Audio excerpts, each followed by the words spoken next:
All right, I got Austin here. Austin, man, you just like everyone else are like special to me.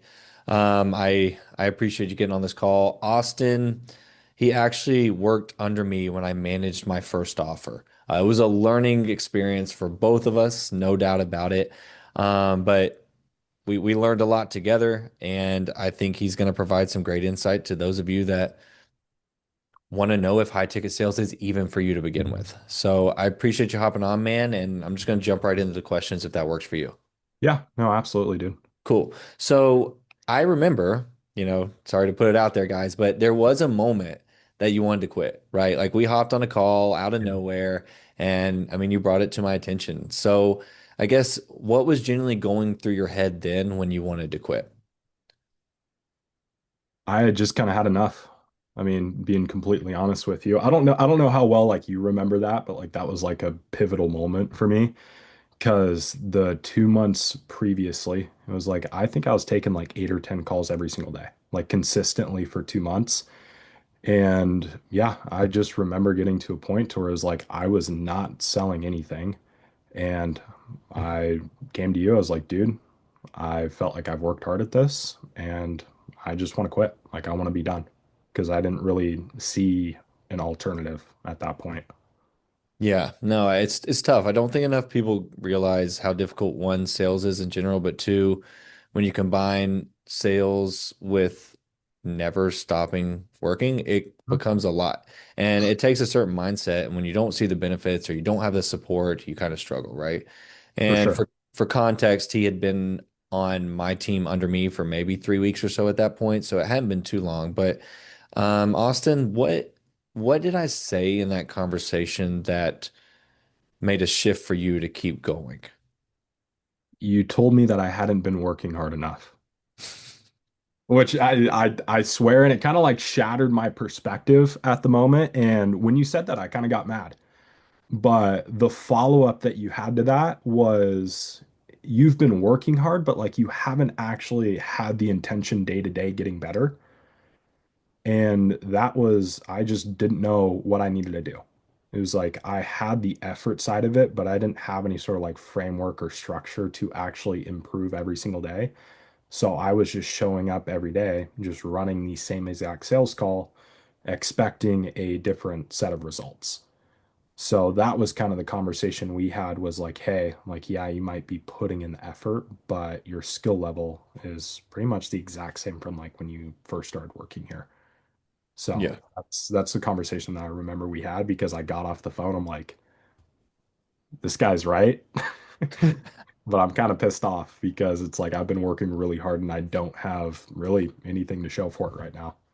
Yeah, that sounds like me. Um, Yeah. but That's- I also remember um that call happened towards the end of a month, right? So you Mhm. basically wanted to leave at the end of the month, but instead I got you to stay and it was basically a new month, fresh start. Yep.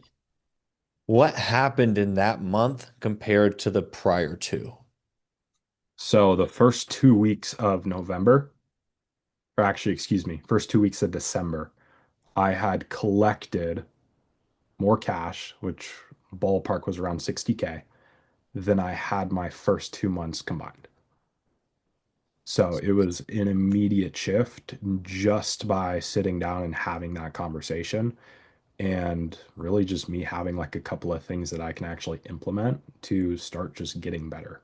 And it's like Yeah. I saw that immediately. No, it's awesome. And for those of you that may not be in this space a lot, like December's our worst month.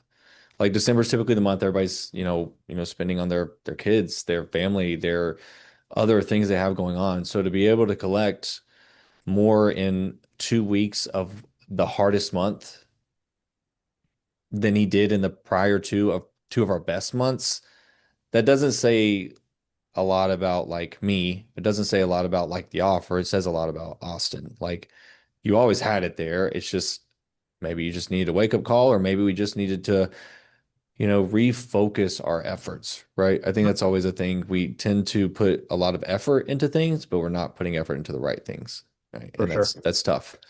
So, last question I got for you, man. And I'm sure a lot of people want to know this. I don't know if I've ever asked this question. What kind of coach am I when things get hard? I would say someone that isn't afraid to actually tell you what you need to hear. It's like there's a lot of people out there where, they're honestly just saying something to try to please someone.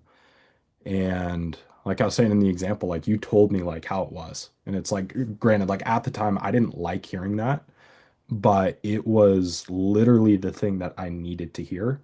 And instantly I saw improvement from it.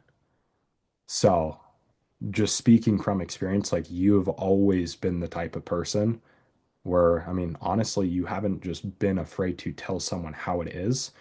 And I think that's where we kind of got a good relationship was because there was genuine trust there, which was huge.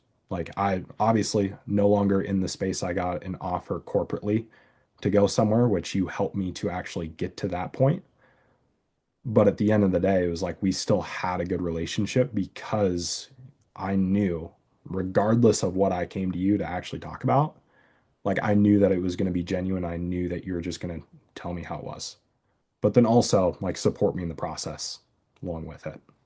Yeah, no, I think accountability is a big thing, but it's accountability out of love, right? I think Yeah. that's a big piece of it. But yeah, he does. He was running a team at 21 years old in a completely new area of his life, moved and did all the things just by opening his own leadership skill, feeling more comfortable being himself. And I think I just may have pushed him in that direction, but that didn't come from me. I just saw it in you, right? So, you know, I want you to do one more thing for me, one more question. For anybody that might be like on the fence about this, or maybe they're entirely new to sales or new to high ticket sales, you've seen inside the program, you know what it looks like, you know who I am. What would you tell these people that are right on the fence of jumping in? Yeah. Honestly, just take the leap. Like that literally was the conversation that we had when it came to me going over corporate, right? It was that opportunity. I don't know if that's going to be the thing at the end of the day, but there was only one way for me to actually go find out.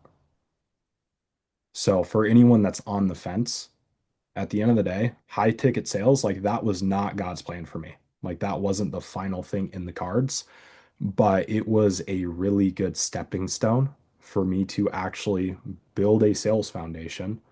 And like Colton was saying, leadership as well.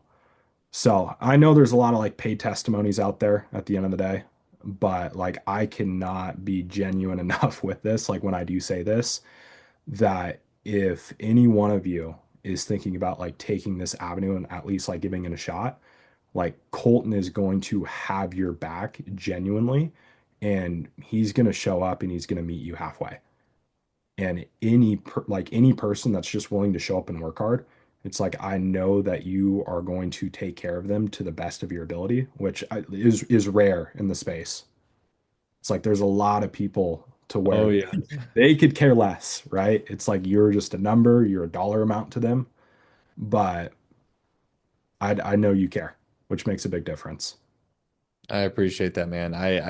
That's a good one to end on. I definitely appreciate those words. But yeah, I mean, I do my best. I think there's too many people in this space that want to just take, and take, and I think it's time someone Yeah. gave to somebody, Mhm. So, and that's who we were, raised to be. That's, we're godly people. I was talking about Makael earlier. Like, we follow our purpose, we do the right thing, and we serve others. So, yeah, take the leap. You won't be disappointed. It doesn't last forever, but see if this is for you. It might not be, but it might take you exactly where you need to be.